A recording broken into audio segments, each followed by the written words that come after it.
네, 오늘 저희는 좀 민감할 수도 있지만 정말 중요한 질문. 성경이 노예제를 옹호하는가? 이 문제를 좀 깊이 파고 들어보려고 합니다. 네, 이게 많은 분들이 기독교 신앙에 대해 좀 불편함을 느끼거나 비판적인 시각을 갖게 되는 그런 지점이기도 하죠. 맞아요. 오늘 저희가 살펴볼 자료는 레베카 맥클러플린의 책 기독교가 직면한 12가지 질문, 그중에서도 10번째 장입니다. 네, 이 자료를 통해서 이제 구약과 신약 성경이 노예제에 대해 실제로 뭘 말하고 있는지, 또 역사 속에서 기독교인들이 이걸 어떻게 다뤄왔는지 좀 보려고 합니다. 특히 좀 아이러니한 부분인데요. 백인 기독교인들이 성경을 이용해서 노예제를 정당화하려 했던 방식, 근데 동시에 흑인 노예들은 바로 그 기독교 신앙 안에서 해방과 존엄의 메시지를 발견했다는 거. 이 놀라운 역설에 좀 주목해 볼 필요가 있을 것 같아요. 그렇죠. 그 긴장감이 아주 중요하죠. 이 복잡한 여정을 시작하면서 그 1881년 노예 해방론자 프레드릭 더글러스의 말이 참 의미심장하게 다가오는데요. 아, 프레드릭 더글러스요? 네, 그가 13살 때 노예든 자유인이든 모두 그리스도가 필요한 죄인이다 이런 설교를 듣고 깊은 어떤 영적 체험을 했다고 해요. 그랬군요. 나중에 회고하기를 노예제를 전보다 더 혐오하게 됐지만 내 사랑에는 노예 소유자도 포함되었다. 이렇게 말했다는 거죠.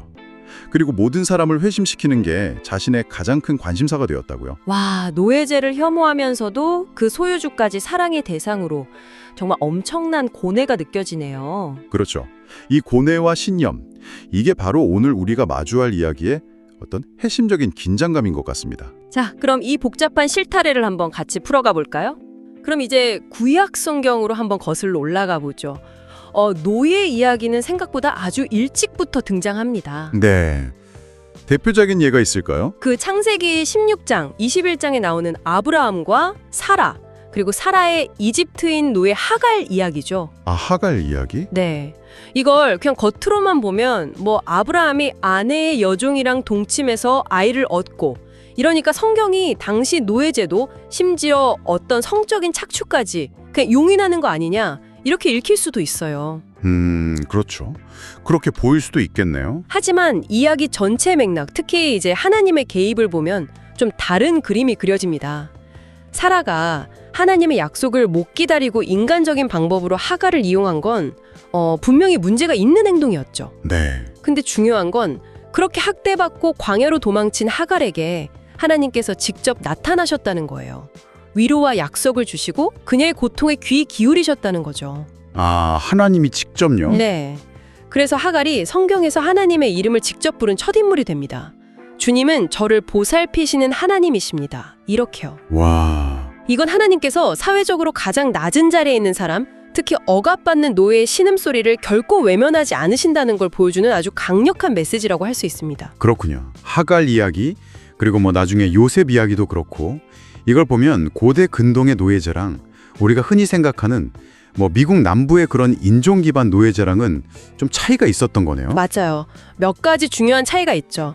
첫째는 고대 노예제는 본질적으로 인종 기반 시스템이 아니었다는 거예요. 아, 인종 기반이 아니었다. 네, 하갈은 이집트인이고 히브리인의 노예였지만 요셉은 히브리인이었고 이집트인의 노예가 됐잖아요. 민족이 절대적인 기준은 아니었던 거죠. 그렇네요. 둘째로는 전쟁포로나 빚 때문에 노예가 되기도 했지만 가난 때문에 스스로 노예가 되는 경우도 있었어요. 스스로요. 네, 이게 좋은 상황은 아니었겠지만 때로는 굶주리는 것보다 나은 생존 방식처럼 여겨지기도 했다는 거죠. 셋째는 물론 착취나 학대가 있었겠지만 신분 상승의 가능성이 아예 막혀있지는 않았다는 겁니다. 아, 요셉처럼요? 그렇죠. 요셉은 정말 특별한 경우지만 어쨌든 노예가 완전히 사회 이동성에서 배제된 건 아니었다는 걸 보여주죠. 고대 노예제의 맥락을 먼저 이해하는 게 중요하겠군요. 그러면 이스라엘 백성들이 이집트에서 노예 생활을 겪고 나서 받은 율법, 거기서는 노예 문제를 어떻게 다뤘나요? 바로 그 점이 아주 중요합니다. 자신들이 노예 생활의 고통을 겪었기 때문에 하나님은 율법을 통해서 노예를 포함한 사회적 약자들을 어떻게 대해야 하는지 계속 강조하세요. 아, 자신들의 경험 때문에? 네, 예를 들어 신명기 5장 15절 보면 안식일 규정을 주시면서 너는 기억해라. 네가 이집트 땅에서 종살이 하던 것을 이렇게 말씀하시거든요. 과거를 잊지 말고 노예나 나그네를 함부로 대하지 말라는 거죠. 기억하라는 말씀이군요. 그렇죠. 구체적인 조항들을 보면 더 명확해지는데요. 사람을 납치해서 노예로 삼거나 파는 행위, 그러니까 인신매매죠. 이건 사형에 해당하는 아주 무거운 죄였습니다. 사형이요? 네, 출애굽기 21장 16절에 나와요. 이건 뭐 나중에 대서양 노예무역 같은 건 성경적으로 절대 정당화될 수 없다는 걸 보여주는 강력한 조항이죠. 그렇네요. 정말 중요한 지적이네요. 그리고 노예에게도 안식일의 쉼이 보장됐고요. 주인이 노예를 때려서 영구적인 상해, 뭐 눈이나 이를 다치게 하면 즉시 자유를 주어야 했어요.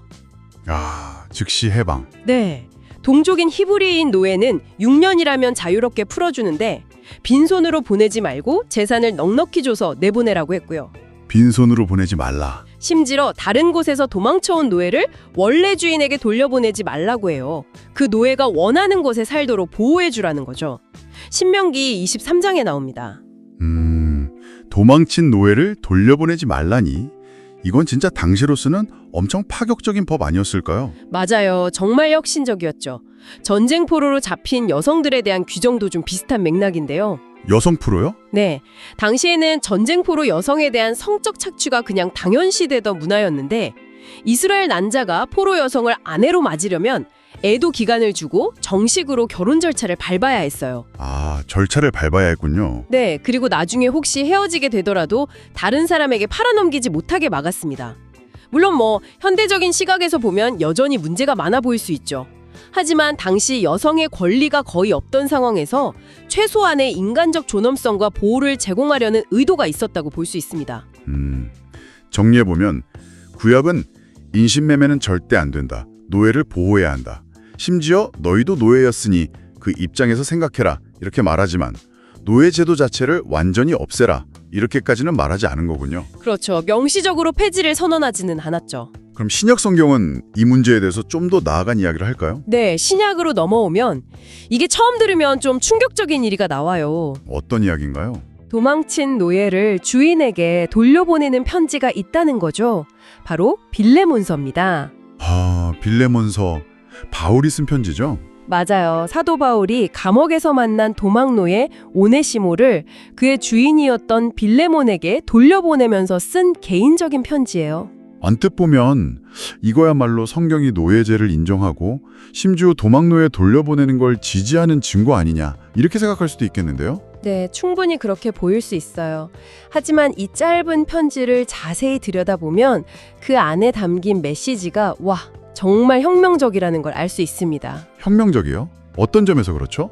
바울이 빌레몬에게 명령할 수도 있다고 말해요. 사도니까. 근데 사랑으로 간청하는 방식을 택하죠. 그리고 오네시모를 그냥 도망친 노예가 아니라 갇힌 중에서 낳은 내 아들이라고 불러요. 아들? 심지어 내 심장이라고까지 부릅니다. 세번역 성경에 그렇게 되어 있죠. 내 심장. 와. 당시 로마 사회에서 노예는 그냥 물건, 재산 취급이었거든요. 그런 노예를 한 사람의 심장이라고 표현한 건 정말 상상하기 어려운 엄청나게 파격적인 언어였던 거죠. 그러네요. 완전 다른 시각인데요. 더 나아가서 바울은 빌레몬에게 오네시모를 이제 종과 같이 대하지 말고 종 이상으로 곧 사랑받는 형제로 맞으라고 말합니다. 형제로요? 네, 그리스도 안에서 오네시모는 더 이상 빌레몬의 노예가 아니라 바울 자신과 똑같은 사랑받는 형제라는 선언이에요. 그리고 혹시 오네시모가 빌레몬에게 빚진 게 있다면 내가 대신 갚겠다 이렇게 약속까지 합니다. 바울이 대신 갚겠다고요? 네, 그러면서 마지막에는 빌레몬이 자기가 말한 것 이상으로 행할 줄 믿는다고 덧붙여요. 이건 사실상 오네시모를 그냥 해방시켜주기를 기대한다는 강력한 암시로 읽을 수 있죠. 아, 편지 수신자가 빌레몬 개인뿐만 아니라 내 집에 있는 교회에게도 같이 보내졌다는 점도 중요하겠네요. 이게 어떤 의미가 있을까요? 맞아요. 그게 정말 중요한 포인트인데요. 이 문제가 그냥 빌레몬이랑 오네시모 둘 사이의 사적인 문제가 아니라 교회 공동체 전체가 지켜보는 앞에서 풀어야 할 신앙적인 문제라는 걸 분명히 한 거죠. 아, 공개적으로? 네. 만약 빌레몬이 바울의 간청을 무시하고 로마법대로 오네시모에게 낙인을 찍거나 벌을 준다면 그는 교회 공동체 전체 앞에서 그리스도의 사랑과 형제됨의 원리를 그냥 짓밟는 사람이 되는 거예요. 그렇군요. 법을 바꾸라고 하진 않았지만 관계 자체를 완전히 뒤집어 놓으라는 요구네요. 그렇죠. 바울은 법 조항을 직접 건드리기보다는 그리스도 안에서의 새로운 관계라는 복음의 원리를 통해서 노예제도의 근간을 흔드는 아주 지혜롭고 급진적인 방법을 쓴 겁니다. 오네시모를 대하는 바울의 이런 태도는 결국 예수님의 가르침과 삶에서 나온 거겠군요. 네, 정확합니다. 예수님께서 제자들이 서로 누가 더 높냐고 다툴 때 너희 중에 누구든지 크고자 하는 자는 너희를 섬기는 자가 되고 으뜸이 되고자 하는 자는 너희의 종, 즉 노예, 헬라어로 둘로스가 되어야 한다고 말씀하셨잖아요. 네, 맞아요. 그리고 내가 온 것은 섬김을 받으려 함이 아니라 도리어 섬기려 하고 내 목숨을 많은 사람의 대속물로 주려 함이다 하시면서 직접 섬김의 본을 보이셨죠. 최후의 만찬 때 제자들의 발을 씻기신 것도 당시 노예가 하던 일이었죠. 그렇죠. 주인이자 스승이신 분이 가장 낮은 자의 일을 직접 하심으로써 섬김의 도를 가르치신 거예요. 더 나아가서 사도 바울은 빌립보서 2장에서 예수님의 성육신과 십자가 죽음 자체를 뭐라고 묘사하냐면 오히려 자기를 비워 종, 노예, 둘로스의 형체를 가지셨다. 그리고 죽기까지 복종하셨으니 곧 십자가의 죽으심이라 이렇게 말합니다. 아, 하나님이 인각이 되신 것, 그것도 노예의 형체를 입으셨다는 거군요. 네, 그만큼 낮아지셨다는 거죠. 그리고 십자가형 자체가 당시 로마 제국에서 반란 일으킨 노예들에게 내리던 아주 잔혹한 형벌 중 하나였다는 점도 생각해보면 더 의미심장하고요. 그렇다면 초기 기독교 지도자들이 스스로를 그리스도의 노예, 둘로스라고 불렀던 건 어떤 의미가 있을까요? 바울도 그렇고 베드로, 야고보, 유다 다 서신서 처음에 자기를 그렇게 소개하던데요. 이게 정말 중요한 자기 정체성 표현인데요. 첫째는 내가 완전히 그리스도께 속해 있다, 그분의 소유다 라는 절대적인 헌신의 고백이에요. 네. 둘째는 예수님처럼 나도 나를 낮추고 고난받는 길을 따르겠다, 이런 의지의 표현이기도 하고요. 셋째는, 그리고 이게 정말 중요한데, 당시 교회 구성원의 상당수가 실제 노예였을 거란 말이죠. 그들과의 깊은 연대감을 나타내는 거예요. 아, 실제 노예들과의 연대감. 네. 지도자들이 스스로를 노예라고 부름으로써 그리스도 안에서는 노예나 자유인이나 차별이 없다. 갈 3.28. 오히려 가장 낮은 자의 신분이 영적으로는 가장 영광스러운 호칭이 될 수 있다. 이런 혁명적인 메시지를 던진 거죠. 이건 실제 노예 신자들에게는 엄청난 위로와 존엄성을 느끼게 했을 겁니다. 노예들한테 육신의 상전들에게 모든 일에 순종해라. 사람 기쁘게 하듯이 눈가림만 하지 말고 주님을 두려워해서 성실한 마음으로 해라. 이렇게 권면하기도 하잖아요. 이건 어떻게 받아들여야 할까요? 네, 그 구절도 그 맥락을 잘 봐야 하는데요. 바울이 노예들에게 순종하라고 말하면서 그 이유와 방식을 명확하게 제시해요. 이유와 방식이요? 네, 무슨 일을 하든지 마음을 다해서 주께 하듯 하고 사람에게 하듯 하지 말라. 이는 상을 주께 받을 줄 알기 때문이다. 너희는 주 톤 퀴리온을 섬기는 것이다. 이렇게 말하거든요. 아, 죽게 하듯 하라. 그렇죠. 핵심은 뭐냐면 노예들의 진짜 주인은 땅에 있는 그 상전 퀴리오이스가 아니라 하늘에 계신 주님 퀴리오스이시라는 거예요. 그리고 그들의 섬김에 대한 궁극적인 대상과 보상 역시 그 주님께로부터 온다는 거죠. 아, 노예의 노동에 어떤 영원한 의미와 존엄성을 부여하는 거군요. 맞습니다. 그들을 단순히 인간 주인의 소유물이 아니라 하나님의 귀한 자녀로 인정하는 발언인 거죠. 그리고 바로 다음 구절에서 바울은 주인들에게도 명령해요. 주인들에게는 뭐라고 하나요? 상전들아, 의리와 공평을 종들에게 베풀어라. 너희에게도 하늘의 상전이 계심을 알지어다. 이렇게요. 주인 역시 하늘의 주님 아래 있고 노예들을 의롭고 공평하게 대해야 할 책임이 있다는 걸 상기시키는 거죠. 아, 상호적인 책임을 강조했군요. 네.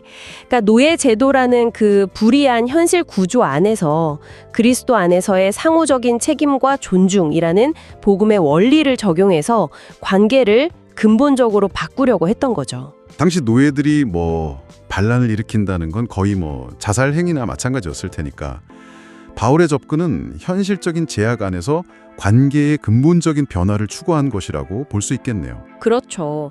바울이 고린도전서 7장 21절에서는 내가 종으로 있을 때 부르심을 받았느냐 염려하지 마라. 그러나 네가 자유롭게 될 수 있거든 그것을 이용하라고 말하면서 가능하면 자유를 얻으라고 권하기도 해요. 네, 하지만 대부분의 노예들에게는 그게 현실적으로 불가능한 선택지였을 겁니다. 여기서 다시 한번 좀 강조하고 싶은 게 디모데전서 1장 10절인데요. 디모데전서요? 네, 바울이 온갖 죄악들을 쭉 나열하는데 그 목록에 사람을 유인하는 자, 안드로퍼디스트스를 포함시켜요. 사람을 유인하는 자. 이 단어가 문자적으로 사람 사냥꾼, 그러니까 사람을 납치해서 노예로 파는 자들을 의미해요. 구약에서 사형에 해당한다고 했던 바로 그 죄악이죠. 아, 인신매매범이군요. 맞아요.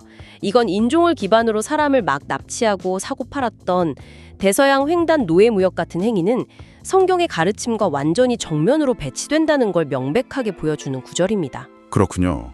인신매매 자체를 명백한 죄악으로 규정했다는 점, 이게 정말 중요하네요. 네, 아주 중요하죠. 신약의 가르침이 이처럼 노예제도의 뿌리를 흔드는 것이었다면 왜 기독교 역사, 특히 미국 역사에서는 그토록 오랫동안 노예제가 유지되고 심지어 기독교인들에 의해 옹호되기까지 했을까요? 이 지점에서 역사의 좀 어두운 면을 마주하게 되는 것 같아요. 네, 바로 그 지정에 우리가 참 정집하게 대면해야 할 부분입니다. 신약 성경이 노예제를 당장 폐지하라 이렇게 명시적으로 선언하진 않았지만 말씀하신 것처럼 그리스도 안에서의 평등, 형제사랑, 인간 존엄성 같은 원리는 노예제도의 도덕적, 신학적 기반을 근본적으로 허물어뜨리는 거였거든요. 네, 뭐 비유하자면 셰익스피어의 베니스의 상인에서 포셔가 법 조항 자체는 안 바꾸면서도 그 해석을 통해서 안토니오 목숨을 구하는 것처럼 복음은 기존 질서 안에서 혁명적인 변화를 요구했던 거죠. 그런 비유가 가능하겠네요. 실제로 초기 교회 역사에서도 이런 정신을 엿볼 수 있어요. 4세기 신학자 니사의 그레고리우스 같은 분은 하나님의 형상대로 창조된 인간을 소유하는 것 자체가 신성 모독이다 이렇게 강력하게 비판했습니다. 4세기에 벌써요? 네, 그의 형제인 카이사리아의 바실리우스는 노예에 대한 성적 착취를 금지하는 법 제정에 영향을 미치기도 했고요.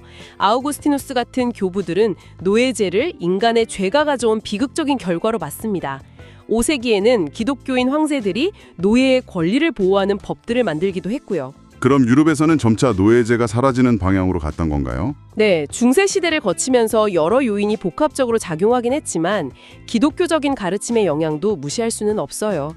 7세기 프랑크 왕국의 왕비였던 성 발틸드는 본인이 노예 출신이었기 때문에 노예 해방에 힘썼고 9세기 스칸디나비아 선교사 성 안스카르나 13세기 토마스 아퀴나스 같은 신학자들도 노예제의 부당함을 지적했죠. 교황도 언급했던데요. 네, 1537년에 교황 바오로 3세가 아메리카 원주민을 노예로 삼는 것을 금지하는 교서를 발표하기도 했습니다. 물론 이게 즉각적인 효과를 가져온 건 아니지만 기독교 내부에 노예제에 대한 비판적인 흐름이 꾸준히 있었다는 걸 보여주죠. 하지만 바로 그 시기에 유럽의 식민지 개척과 함께 인류 역사상 가장 끔찍한 형태의 노예무역, 그러니까 대서양 횡단 노예무역이 시작되고 폭발적으로 늘어났다는 게 정말 아이러니하네요. 그렇습니다.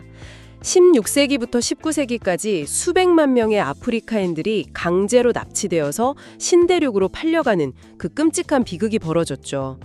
영국의 복음주의자 윌리엄 윌버포스 같은 인물이 기독교 신앙의 근거에서 평생을 노예무역 폐지 운동에 헌신했지만 당시 영국 사회 전체적으로 보면 기독교 신앙이 좀 약화된 상태였고 그의 열정적인 운동은 오히려 광신적이라는 비난을 받기도 했다고 자료는 지적합니다. 미국의 경우는 더 복잡하고 비극적인 것 같아요. 모든 인간은 평등하게 창조되었다는 그 독립선언문의 이상에도 불구하고 남부주들을 중심으로 인종에 기반한 아주 잔혹한 노예제도가 경제와 사회의 근간을 이뤘잖아요. 네, 그리고 더 충격적인 건 수많은 백인 목사들과 신학자들이 성경을 왜곡해서 이 제도를 정당화했다는 사실이죠. 맞아요. 예를 들어 19세기 남부 침례교 목사였던 리처드 풀러 같은 사람은 구약의 족장들도 노예를 소유했으니까 노예 소유 자체는 죄가 아니다 이렇게 주장했어요. 구약 족장들을 근거로? 네.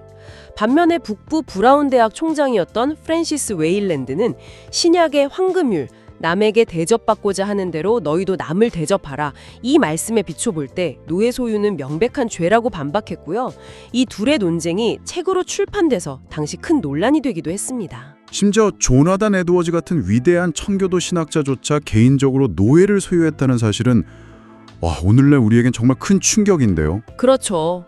물론 이제 흑인 신학자 테비티 아냐부올레 같은 분의 지적처럼 에드워즈도 대서양 노예무역 자체의 잔인함은 비판했고 아프리카인들의 영적 동등성은 인정했다는 좀 복잡한 측면도 있긴 합니다. 영화 노예 12년의 실제 인물인 솔로몬 노섭이나 노예였던 여성 해리엇 제이콥스의 자서전을 보면 스스로를 친절한 기독교인 주인이라고 생각했던 사람들조차 노예 제도가 가진 그 근본적인 악과 비인간성을 제대로 보지 못하는 깊은 어떤 문화적, 인종적 맹점에 빠져 있었다는 걸 알 수 있어요.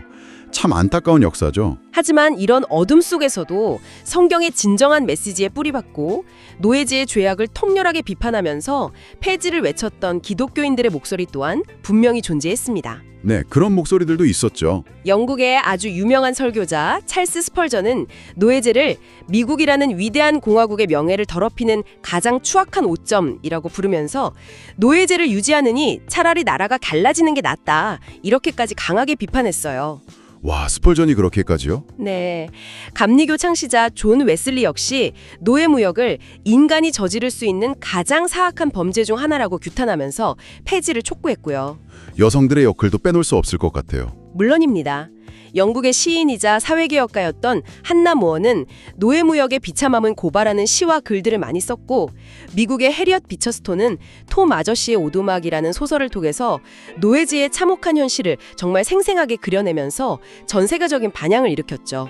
톰 아저씨의 오두막, 정말 유명한 책이죠. 네, 스톤은 이 책을 쓴 이유에 대해서 기독교인으로서 우리 시대와 조국에 임한 기독교의 치욕을 느꼈기 때문이라고 말했습니다.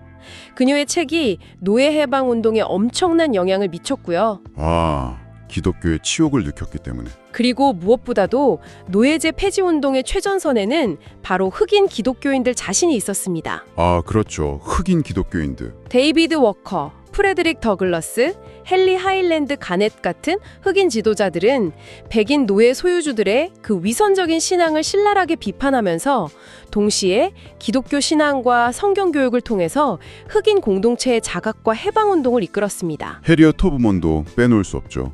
모세라고 불렸던. 맞아요. 해리엇 터브먼은 성경 속 출애굽 이야기에 깊은 영감을 받아서 목숨을 걸고 수백 명의 노예들을 북부로 탈출시키는 그 지하철도 조직의 핵심 인물로 활동하면서 모세라는 별명을 얻었죠. 소저너 트루스 같은 경우는 글을 읽지는 못했지만 성령의 능력에 힘입어서 노예제와 여성차별에 맞서는 강력한 연설로 사람들에게 깊은 감동을 주었고요. 와, 이분들에게 기독교 신앙은 단순히 억압적인 현실을 견디게 하는 아편 같은 게 아니라 정말 해방을 향한 투쟁의 동력이자 인간 존엄성의 근거였던 거네요. 정확합니다. 그들은 교육을 정말 갈망했고 신앙을 통해 얻은 지식과 용기로 불의에 맞섰습니다.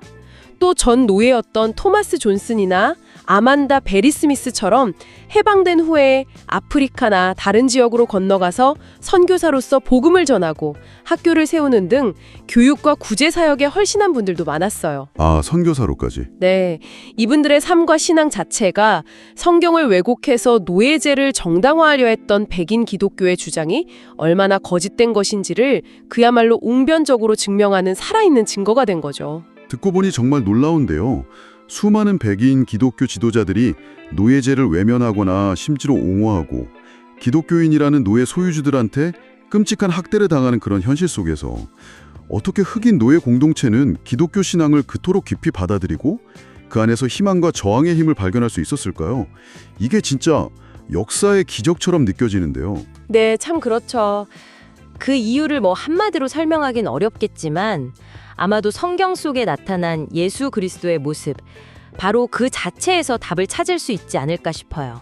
예수님의 모습이요? 네. 가난하고 병들고 소외된 사람들의 친구가 되어주시고 권력자들의 위선에 맞서서 진리를 선포하시다가 십자가에서 고난받고 죽으신 그 예수님의 이야기가 억압받고 고통받던 노예들의 영혼에 정말 깊은 울림을 주었을 거라는 거죠.